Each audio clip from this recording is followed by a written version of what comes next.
They came here to debate a bill about women's sports, fairness, boundaries, safety, and within minutes, it turned into something else. A collision of scandals, a contest of outrage, a weaponized moral panic. Because this isn't just about rules on a field. It's about whether Congress can even tell the truth without turning it into a partisan bomb. It's about whether protecting girls is a principle or just a prop, and what you're about to watch proves it. Just very briefly, I think that the Epstein files have now been mentioned upwards of 20 times during the course of this markup today, when what we're focusing on is whether we need to adopt a law to prevent men from participating in women's athletics. One person even made the accusation that there is this whole slew of powerful men who have been covering for Jeffrey Epstein and their abusers.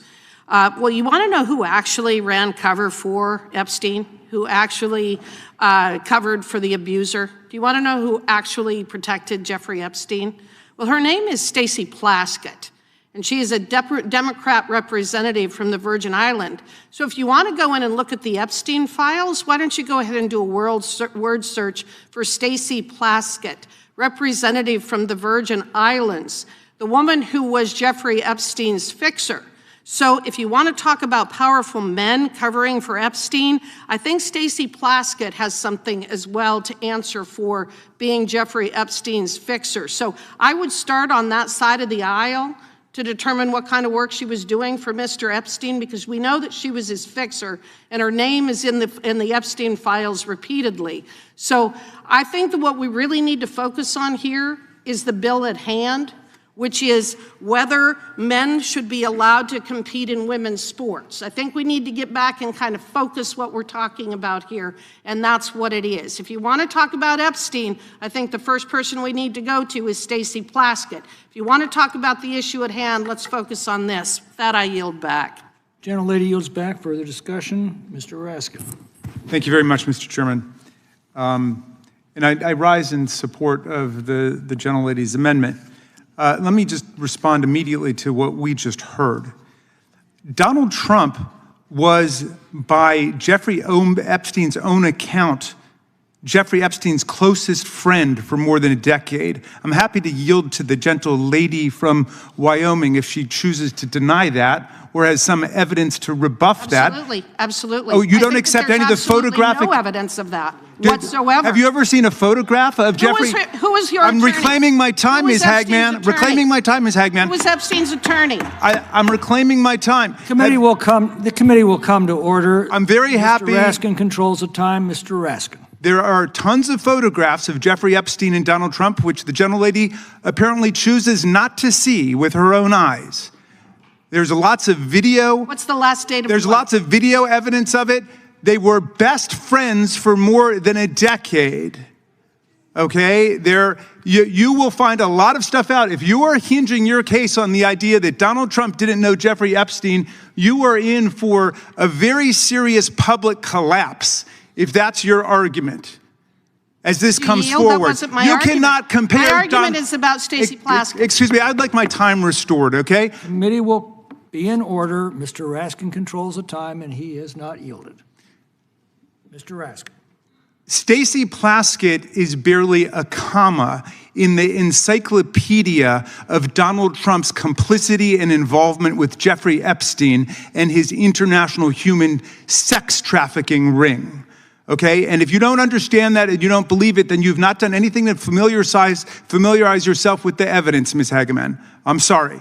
And I know that your predecessor in office, Ms. Cheney, would have done that. She was scrupulous and she was studious and she took the facts seriously, and she was not an ideologue who just fell for a cult leader. Okay? Now, back to the matter at hand. Presently, the Olympic Committee has already made the decision, I think, in more than half of the sports.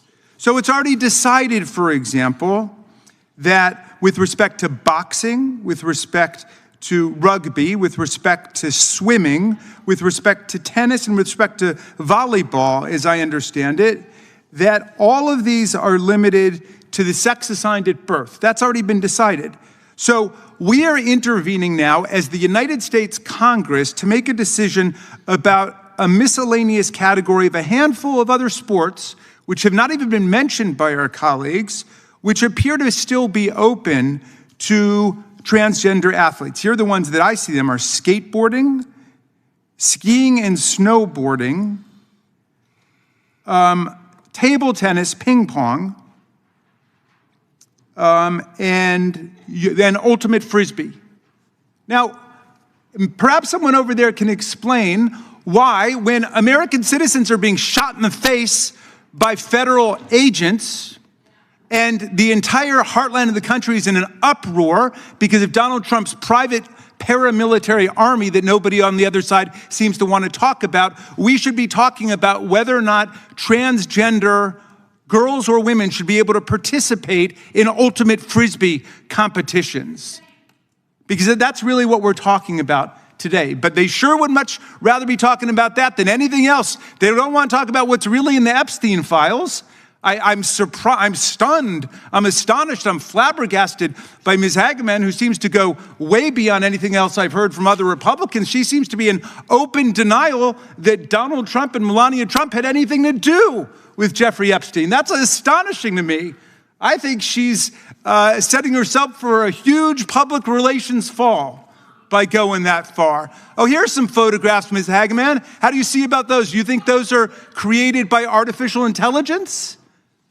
You got any problem with any of those pictures of your hero with Jeffrey Epstein, his closest friend for more than a decade? Thank you for bringing forth the photographic evidence. Keep that up for a while. Apparently some people haven't seen those pictures. They're very happy to talk about Stacey Plaskett, the non-voting delegate from the Virgin Islands, or Bill Clinton. And anybody who was involved in any crime should be punished for it, whether they're Democrat, Republican, Independent. I'll say it right now. Will Ms. Hageman, the very distinguished general lady from Wyoming, say that? Will she say that Republicans should be punished for their crimes if they were complicit in a $1 billion international child sex trafficking ring? I don't think so. I don't think she'll say it, not if it's Donald Trump. It's all about Donald Trump following him off into a path of oblivion. I yield back. Gentleman's time. Now let's confront the reality head on. What you just saw is the modern Congress in miniature. Less a search for clarity and more a fight for control of the story.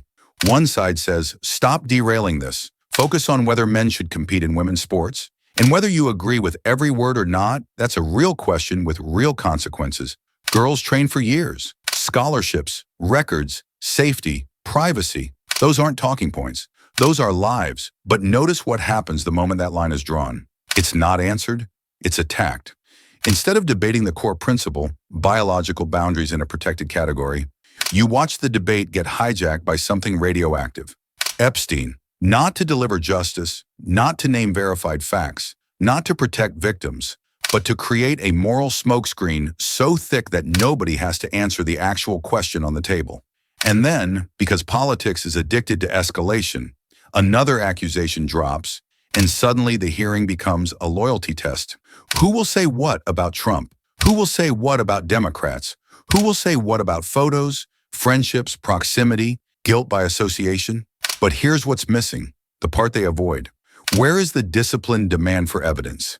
If you're going to call someone a fixer, put the documentation on the record. If you're going to claim someone was a closest friend, define it, prove it, and show your sources. If you're going to invoke the ugliest crimes imaginable, then have the decency to do it like adults who are actually trying to reach truth, not win a clip. Because this isn't just political theater. This is moral laundering. It takes the suffering of victims and turns it into ammunition. It takes legitimate public concerns, like fairness in women's sports, and frames them as a distraction from evil, as if citizens can only care about one moral issue at a time. That's a lie, a cheap one. We can demand justice for victims and demand fairness for girls. We can demand transparency and demand boundaries. We can do both, because a serious nation does both. And that's why this matters. If Congress can't even discuss women's athletics without detonating into scandal warfare, then what happens when the stakes get higher? If the answer to every hard question is, what about your scandal? Then accountability never arrives. Only retaliation does. And the people who pay the price aren't the politicians in that room. It's the girls who lose scholarships, the families who lose trust, the public that stops believing anything is real. So here's the line we should all draw. Republican, Democrat, Independent, all of us. Protect women's sports, demand evidence for accusations, Refuse the circus. Because if we keep rewarding the chaos, they'll keep feeding it. And the next time they weaponize a victim's pain, it won't just be to dodge a bill, it'll be to dodge the truth.